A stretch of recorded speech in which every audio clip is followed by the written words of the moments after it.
Hello, my friends, it's Danny, and the last time I was in my kitchen cooking with my kids, I was here with my son, Jax. It tastes so good too. Today, I am back with my daughter, Katie.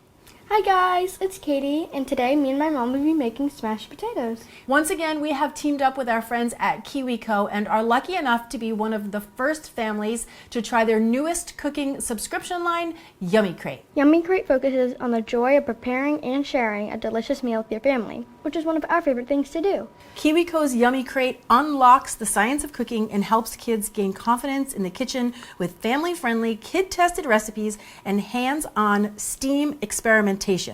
Which is science, technology, engineering, art, and math. Such a great resource for learning at home.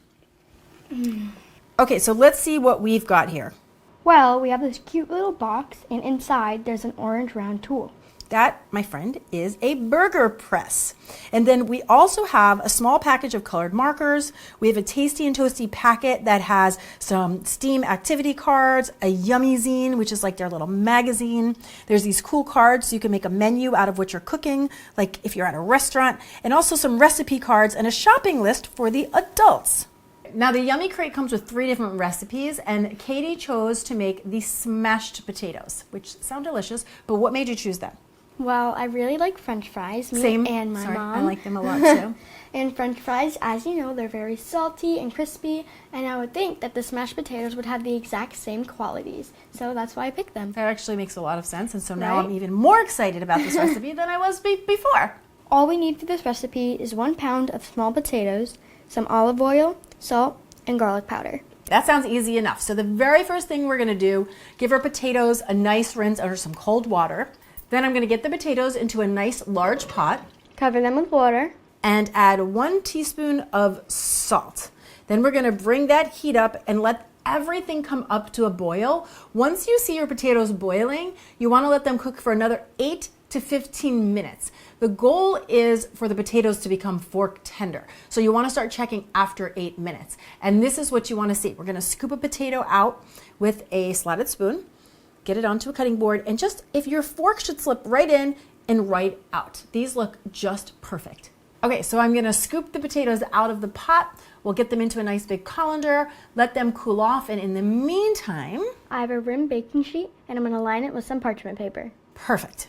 Once your potatoes are cool enough to handle, you're going to lay them out on your baking sheet. Okay, so now comes the fun part, but before we jump in, I'm gonna preheat my oven to 450 degrees, and then I'm gonna grab the burger press, and we're gonna take the top half of the burger press, and we are going to gently come over the top of the potato and push down.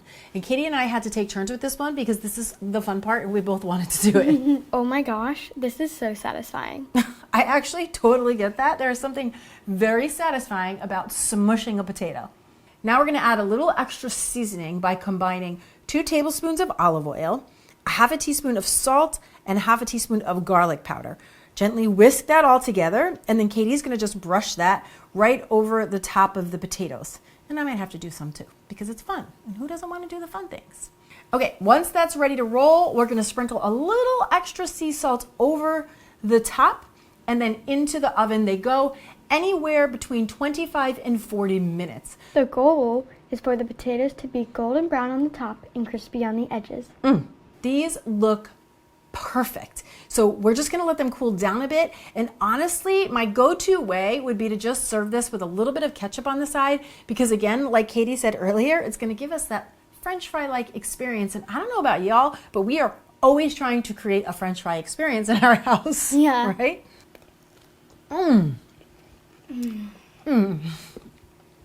That exceeded my expectation. Agreed, they are so good. So good. Crispy, salty, but still like fluffy in the middle. Just like a French fry.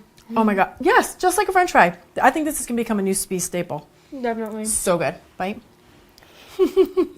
I am really such a huge fan of Yummy Crate because not only is it fun and delicious and do you get to spend a little extra quality time with your kids, but all of the recipes are kid tested so that they are designed to help your children build more confidence in the kitchen.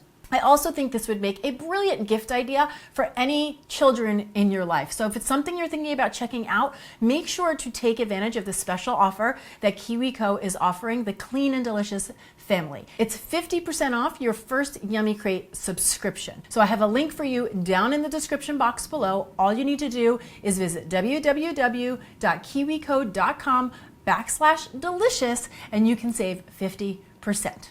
Thank you all so much for watching. I'm Danny Spies. And I'm Katie Spies. And we'll see you back here next time with some more Clean and Deliciousness. Cheers!